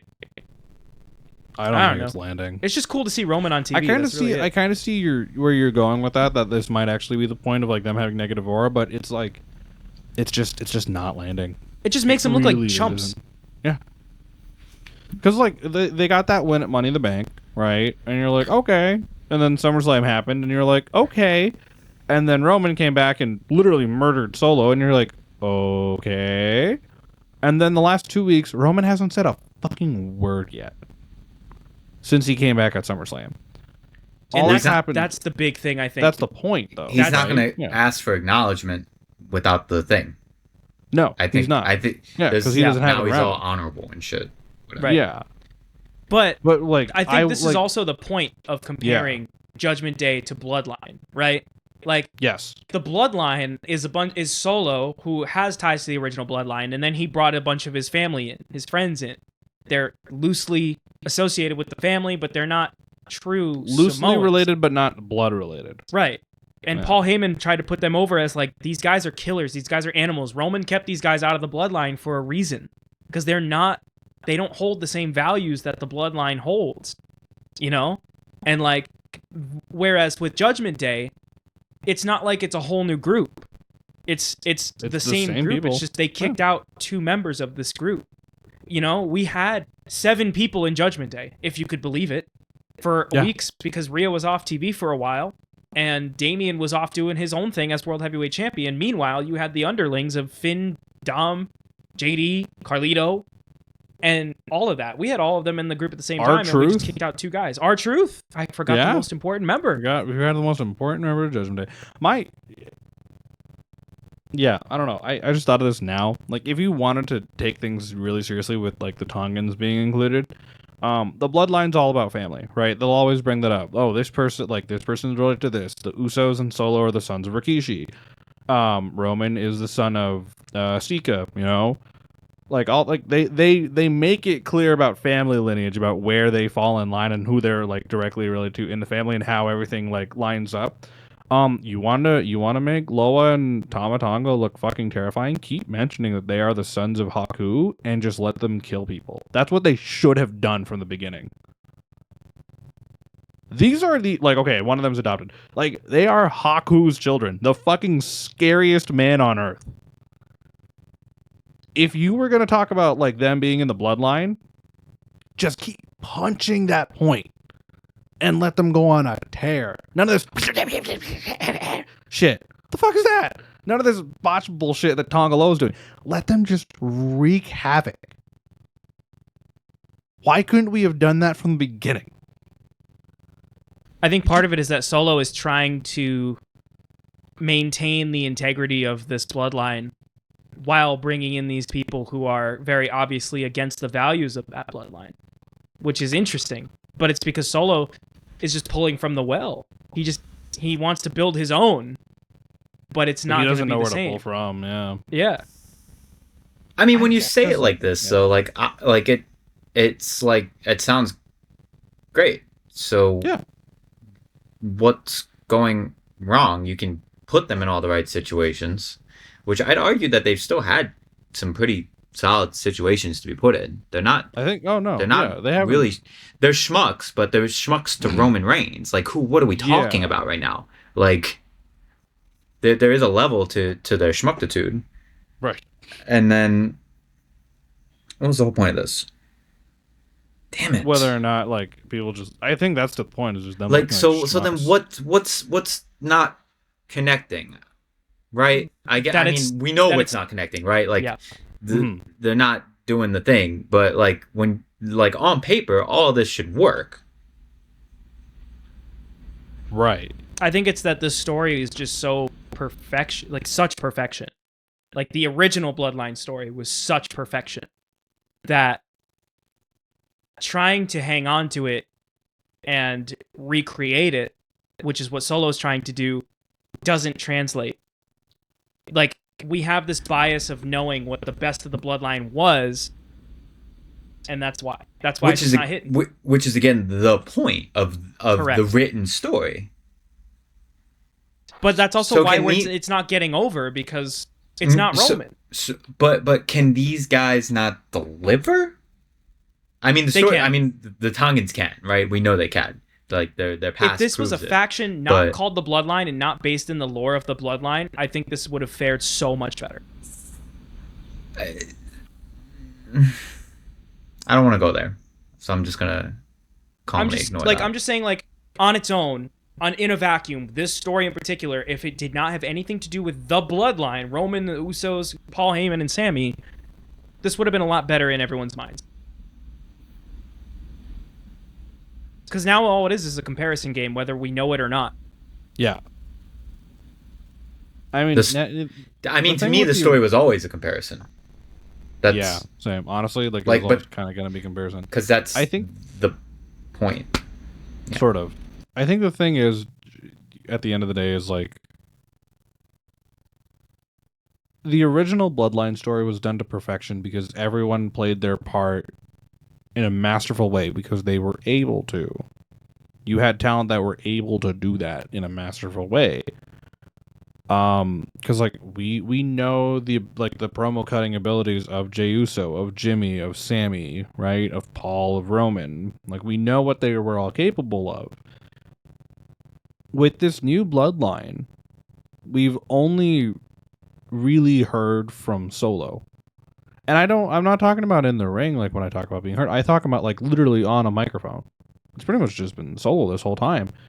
Like, and it's not to say that the others can't do that. Because, like, again, if your past speaks for you, and I've brought this up multiple times, like, Bullet Club era Tama Tonga was one of my favorite promos in wrestling when he was there. The dude knows how to cut a promo.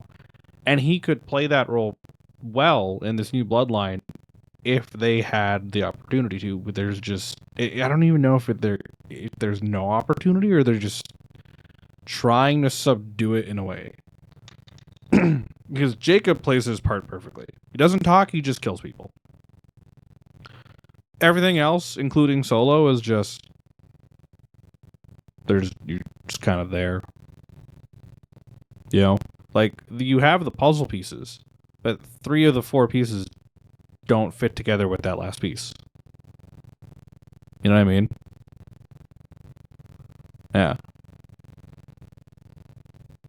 This is exhausting.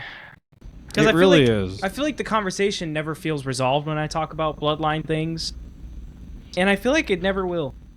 You know what I mean? I don't think they're... Look, man, there's a healthy Can we stream of remove about right now? 40 kids under this generation of bloodline. Yeah, so that's we've got true. plenty There's of a lot of kids under this one. we've got plenty of shit that will unpack. probably. So Yeah. we can just one day forget about this while the bloodline right. still goes on for 20 years. Yeah. I think that feels like a good spot to end the recap there, yeah? I'm I think cooked. so. I think I'm we're done cooked. here. I'm tired talking about the bloodline. Yeah, man, this is exhausting. Any best in wrestlings this week, gentlemen? That Daniel Bryan video for AEW. Oh, that was great. Nice. And I they did see included some a of it. WWE promo. I did see some of it. That they did. That was probably gonna be mine, or like obviously, like Zach fucking won the G1, so that's Zack fine. Sabre Jr. Okay. Mine. What is mine? Mine is Chase U winning the NXT tag titles. That's a good one. I'll Yeah. give you that. And Yeah. honestly, a preemptive one is this Women's North American Championship gauntlet they're having on NXT this week, because the point is it's literally all contenders that have not had a title shot. Oh, I'm sorry. No, this is for the women's title, not the Women's North American. The winner gets a shot at Roxanne Perez at No Mercy, and it's a list of like all these awesome women. There's like 8 of them, and they have a drawing to determine who's in this match, where like Oh yeah. 4 of them didn't even make the cut or something like that. Like 4, 6, or 8 of them didn't even make the cut. Just goes to show how deep the women's division is in NXT. Yeah. And I'm starting to learn the names of everybody and the individual motivations and characters. It's really cool. It's really cool. Yeah. The future of women's wrestling is bright. I was going to bring up on the topic of the women's division, since you kind of hinted to it earlier, regarding the NXT women's title picture. So right now, everything's going on smoothly. Julia will be officially done as of... Actually, I think she's done as of today. She has one more match with Marigold on the 25th. It's going to be a gauntlet match featuring everyone on the roster, just as like a goodbye to Julia. And then she's officially on her way to the United States. Now, people have been asking about Stephanie Vaquer. The situation apparently right now is that her work visa isn't finalized, which is why she only did the house show dates in Mexico. So until that's cleared up, we won't see Stephanie Vaquer on TV for quite some time, but that'll probably get cleared up in the next month. So honestly, expect Julia by the end of the month, if not whenever No Mercy is, or after No Mercy, I guess. And then for Stephanie, September or October. And that, I think, is all the because AEW just like all ins this week, and I thought, cool. They're gonna add like 10 more matches to that card, and I'm gonna be like, no. I'm gonna be like, why? I mean, I'm excited. You know who told me they're watching it this weekend? My brother. My older brother texted me. Shout out Lance. It was like, Oh, really? yo, my buddies and I want to watch All In this weekend, but we don't know. We don't want to pay the money. And they were like, are you watching it or like want to split or whatever? And I was like, I didn't answer him yet, but Nah. No, Very I mean cool. like I'm there's some things I'm excited for. Like the Danielson Swerve match, I'm very looking forward to that match. Danielson, MJF, the Mariah May Tony Storm match. both women's matches I could be ready both for. women's matches There are some intriguing things in both of those. Yeah. There's an elite match in there somewhere. The Young Bucks will be defending the tag titles against the Acclaimed and FTR. I'm semi-interested, and then the rest I could... Yeah. Oh, wait, there's a Jack Perry thing that I could be interested in. Yeah, Jack Perry, Darby Allin in a coffin match for the title. There's a clusterfuck ladder match for the trios title. That's gonna be a fucking shit show. I'm ready. 12-man ladder match? Four-way trios ladder match? God damn. And then... I'm intrigued by this casino gauntlet. I don't know who wins that at all. Yeah, that's a little intriguing. Look, So, AEW's meant to just be like... for Tyler, maybe specifically, this will hit a bit more as he's, a core WWE guy, and he's not eyeing other wrestling companies like some of the rest of us. He has his choice and his choice of content. So if you take this show kind of unseriously while taking it seriously, AEW's pay-per-views are fun, man. I don't think I've had a negative AEW pay-per-view thing to say since Dynasty. I think all of them have been fun. Hold up. Not that you had anything negative to say either. No. But I have a positive to say, but it's a question. Stokely's wrestling? Yeah, he is. On the kickoff, on the pre-show. Yeah, what do they call their pre-show? What do they call their Countdown. 6 to 7 hours? WWE calls it the countdown as well. Yeah, it's called the my Lord. Countdown. I got lost in the sauce with countdown, kickoff, pre-show, send-off, whatever the fuck they want to say. Or other, there's a lot of names. Stokely is wrestling, which is gonna be funny, but look, man, AEW's having some fun, and I'm here for some fun this weekend. Yeah. I like a bit of. I think I'm gonna like all of them. I'm really liking the intrigue regarding them potentially billing the main event of All In as Danielson's final match. It's intriguing. It's title versus career. It's very intriguing. I think quickly I will say if Swerve wins, that's huge. Oh yeah. It's a huge I just move. read today that Danielson is currently working not under contract. He's not on a contract. No, he's been not doing that though. So I mean, his contract expired on the 1st. It's like half of their super big guys, and meaning they're guys who transcend their company because either they are their company or they're at the or they're at the very top. I believe don't really work on a contract. Like I don't know if Mox is on a contract. He just signed an extension for another couple years, I think. Yeah, like just recently. Yeah. That's because WWE's starting to poach. Exactly. He's starting to smell blood. But Swerve winning would be a big move for them. Yeah, like the way they did that video package and everything, it felt like two things. Number one was like a potential send off for Bryan Danielson, which is insane to think about now. That he could be done after this. And if he wins, he gets his moment. He finally wins the world title in AEW, something he's been trying to get for a long time. And he's been kind of also like, I don't want to wrestle for the world title. I just want to wrestle, things like that. In the event, though, that they do go with Swerve getting the win over Danielson in this, retaining the title, and, inevitably basically retiring Bryan Danielson, that's going to be one of the biggest pushes I've seen in wrestling in a long time. It's a big move. Yeah. It's a Predictions huge time. move. We don't have time for that. I'm not doing all that. Yeah, I won't. Fine. We can make it quick. Plus, fine. I don't think half their card, I don't think has been even confirmed. I'm just saying, yet. I think Danielson wins. Danielson winning. It's really a like toss-up. Right move. It really is. Like, this is another. The fact that Will Ospreay did not win was huge in me changing my thought on their booking possibilities. I'm not going to say philosophy, but I will say possibilities. Possibilities, yeah. I will definitely say possibilities. I kind of saw the writing on the wall from an outside perspective in the build. I mean, like, I don't want to. From watching it and just also just thinking of like the optics of the company and knowing how they like to be. One, they like the hotshot things.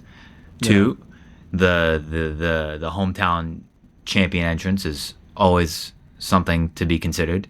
the hometown leaving as champion is also something to always consider on a big stadium show like that. So, especially at the caliber of star that Will Ospreay is and the caliber of matches that he puts on right now. So, Yeah. totally understandable if they had him win, but they didn't, which now makes me wonder if they're really going to go all in on Swerve. Yeah. I see Pun- what you did there. I pun see what you intended. did there. There you go. I mean, not to beat a dead horse with this point that I've brought up multiple times on the show the last few weeks. AEW's been really good at really forcing uncertainty, or like bringing about that level of intrigue and uncertainty into fans. Because in years past, you kind of see like, oh yeah, this guy's probably retaining the title, or like this is gonna happen, Like it feels obvious going into that event. Right. Whereas we are now 6 3 days. pay-per-views in a row. Yeah. We're 6 days away from, again, uncertainty. Like their biggest show of the year, we don't know what's going to happen in that main event. I love that everybody has found their own time to have like their special show. Like like AEW's WrestleMania is not during WrestleMania season. Fucking tastic for them. Yeah. WrestleMania is obviously always going to be around April, right? Ring of Honor has their big show at the end of the year, right? Wrestle Kingdom does theirs right at the beginning of the year. Beginning of the year. So everybody kind of gets their chance. I do like that. There was another point I was going to make about AEW. I mean, not all the AEW All In matches are are uncertain. Like some of it is a wash. Like we know, certain things are happening. Like the Acclaimed is probably winning. That's a pretty safe. I think the Acclaimed are getting. That's a pretty safe bet, unless we're really going to stretch out the Elite. But then what happens? Because there's nothing left for the Elite to really do, right? Right. I don't think that the Tony Storm Mariah May match is really that hard to figure out. I don't think the Mercedes match is that hard. I fully have Mariah May winning that match. I don't think the Mercedes match is that hard to figure out. Yeah. Like there are things here that are that fulfill the quota if you're looking at that kind of stuff. Like there's stuff that fulfills the quota for that. With the Elite, it's such a fun little story going on because I feel like how the Elite will be booked during All In will be like how I can't remember what goddamn year it was. It's the Main Event Mafia in like 2008 or 2009, whatever it was, when they held every title going into Bound for Glory, and at the end of the night, none. We could see the same thing here. Like if Jack Perry drops the TNT title to Darby Allin, say like that, if that's like in the first chunk of the show, there's a very good chance the rest of the Elite are losing their titles by the end of All In. I mean, that logic isn't foolproof either, though. Like, no, it's not. That's we thought we thought Bloodline were gonna lose house at 39, and they did not lose house. And yeah. So nothing's a wash, but nothing is also completely unthinkable or unpredictable either. So I think the AEW's got a good mix for that. But AEW's cooking. Really, really, really, again, cannot just... This summer I think they've really, really turned around. It's been very good for them. We're to the point now they have their own status quo of, it's literally just the other thing to watch. It's not like I don't have to pick. They're on separate days. Yeah. None of it. A Dynamite is still a little rough to get through, but like highlights wise, like if you're like me and you're busy or all of your hangs and shit and things that you do are at night, so you don't want to watch wrestling. Picking up the highlights the morning after, I get equal enjoyment out of a WWE highlight and a AEW highlight.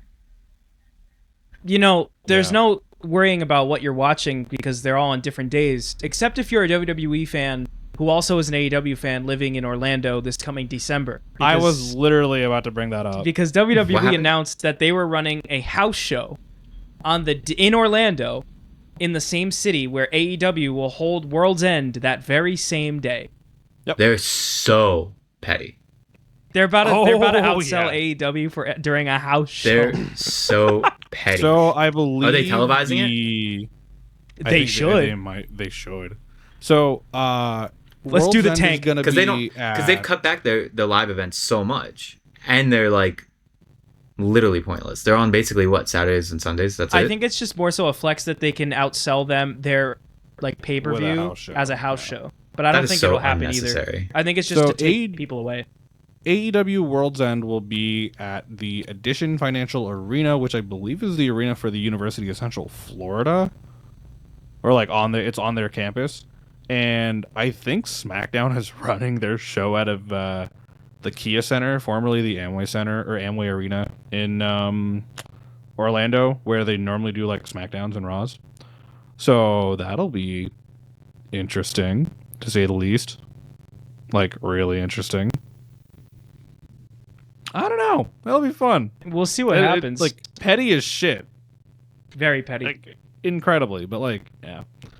It'll Y'all, be fun. it's All getting right. dark. My lighting is awful at this point in time. I think now is the time.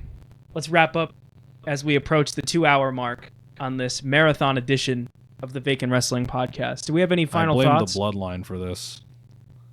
That's my final thought, is I blame the bloodline for this. Y'all, Go MJF. Yeah. subscribe to us on YouTube. Follow us on TikTok at Vacant Wrestling everywhere. We appreciate it. We'll catch y'all next week. See you later. Love you, peace, bye. Yee.